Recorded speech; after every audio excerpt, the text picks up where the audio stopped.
Yeah, so curious, obviously, the questions that we have been seeing are all about this financing.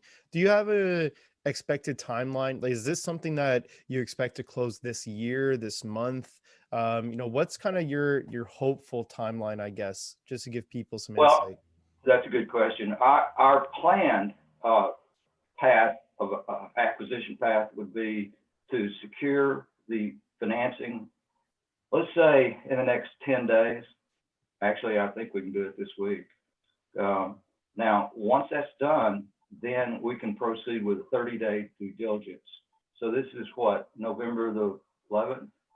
Uh, we could plausibly close in mid-December, let's say by the end of the year. Yeah. So if that happens, you got a $1.3 million income producing asset in a hot industry in a hot market that, as I mentioned earlier, is projected to even improve in the next 5 years. So, and in investor circles, as we read, RV parks are a very hot commodity. So I think we're after the right product in the right industry, particularly now and in the foreseeable future. Now, the RV industry's been around for a long time, uh, and it's even more popular now because of the COVID and people wanting to practice remote living and social distance. It lends itself to that. And the millennials, for example, are really hot in this market. Uh, that they want to spend less money on stick-built housing and more on travel, and this is a safe way to do it.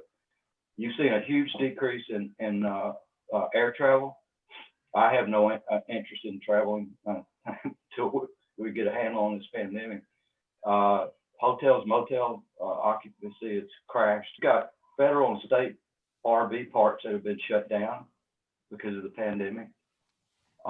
So it shifted an interest and practice over into privately held RV parks, particularly in certain areas, which would include the West Coast, the Sun Belt, including Florida. Interesting. Jay, anything you want to say about this? I guess the kind of first acquisition you guys are looking to make. Yeah, I'm pretty excited about it. I'll give you a couple reasons why. Number one, of the 77 acres, the 22 acres lake leave about 55 acres of dirt, and the 38 RV pads that Gene mentioned, as well as one cabin, are all contained in 8.5 acres, Oh, which means that we have another 45 acres or so to develop. And so that's one where I see, as long as we can create the demand, that the EBITDA, which is forecasted for next year without any changes at $110,000. The demand is enhanced by, there's a prison not too far away from this, and they have about 350 employees with very limited housing.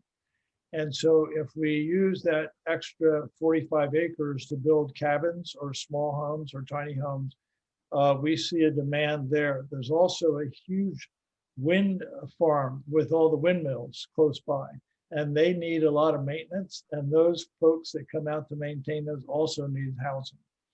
Uh, there's also a hunting area, a big hunting area within 10 miles of Hidden Lake, and the a lot of guys come out and hunt with their families, wives and children come out and also need housing while the guys go out and hunt. So there's a lot of potential with some astute marketing to drive demand.